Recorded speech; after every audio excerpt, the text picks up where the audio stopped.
It's my pleasure to be here today as we begin this workshop. The focus is on improving regional responses to transnational and irregular threats in Eastern Africa. And before I begin, I would like to thank the Africa Center for Strategic Studies and the Defense Threat Reduction Agency, who collaborated to organize this timely program. And I'd also like to thank the government of Uganda for co-hosting the workshop in Kampala. Most of all, I'd like to thank all of you for your participation. The discussion and ideas you generate this week will be invaluable as we consider how best to work together to combat transnational threats. Some skeptics may ask me, what interest does the United States have in Africa's security and stability? To them I say, a healthy, peaceful, democratic, and prosperous Africa is very much in the United States' national interest. President Obama made that clear in his presidential policy directive on sub-Saharan Africa when he said, as we look toward the future, it is clear that Africa is more important than ever to the security and the prosperity of the international community and to the United States in particular.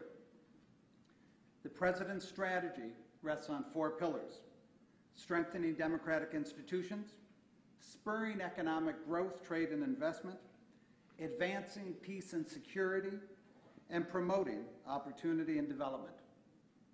These 4 pillars are both interdependent and mutually reinforcing. None can be fully successful without the success of the other. Just as our goals are dependent upon each other, so are we. In today's increasingly interconnected world, a threat to one nation is often a threat to all nations. We want to see strong African nations capable of robustly participating in trade, commerce, and all the other activities that have propelled so many countries throughout history. Just as the United States benefited from unprecedented periods of peace and prosperity in Europe and Asia, so too will the whole world benefit from the same in Africa. While the aspirations of many African nations are not new, we recognize that many of the challenges they face certainly are. In today's world, even as the specter of nations at war with each other has become less common, we are confronted by the growing menace posed by transnational threats. Issues such as disease, trafficking, the environment, and terrorism, once considered secondary in the world of geopolitics, are now central to the thinking of world leaders on a daily basis. The world has changed, and we are and must change with it. There are new threats, often interacting in dangerous ways. Just as the threats are new, so must our solutions be. Just as the threats interact and feed off of each other, so must our solutions interact and reinforce each other. And given the transnational nature of these threats, partnership between nations must be robust and meaningful if we are to counter those threats effectively. During this workshop, you will have the chance to address many of these challenges that you face every day as representatives of Eastern African governments, regional economic communities, and regional multilateral organizations. In this region, poverty and health concerns have limited some countries' abilities to take advantage of the benefits of a globalized world. Trafficking in drugs, arms, and persons are taxing the resources of the region's governments and societies. Toxic waste dumping and illegal, unreported, and unregulated fishing have resulted in dire environmental costs. And violent non-state actors, from pirates at sea to insurgents and terrorists on land, have emerged and pose an enduring threat to peace. These transnational and irregular threats are both the result and the continuing cause of larger security problems across Africa. The challenges have both generated and exacerbated problems related to insidious corruption, economic underdevelopment, national fragmentation, and state fragility. And they cannot be solved by any single nation acting alone. The U.S. government recognizes that threats to your security are in fact threats to our own. We already know that terrorist groups who find safe haven far from our shores can have a global reach. At the same time, we must also recognize that in a world of modern air travel, local diseases can quickly and easily be spread far beyond their origins.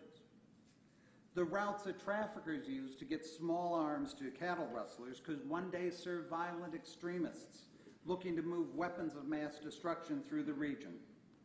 And left unchecked, environmental degradation and poaching could lead to the destruction of irreplaceable natural resources, the disruption of global ecosystems, and decimation of the biodiversity of species that keeps the planet in balance. In the years to come, it will be increasingly critical to reflect upon and take action to counter these transnational and irregular threats. Without this, there will be no effective way to ensure the security of your greatest national asset, your people. Uganda, like many of the nations represented here, has faced many of Eastern Africa's transnational and irregular threats. For example, Uganda has become a source and destination for trafficked children.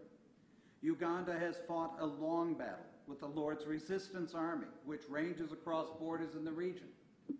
And not far from where we now sit, the Somali terrorist organization, Al-Shabaab, bombed 2 sites in Uganda in 2010. But Uganda's leaders have shown great initiative and have played a central role in developing regional responses to these transnational challenges.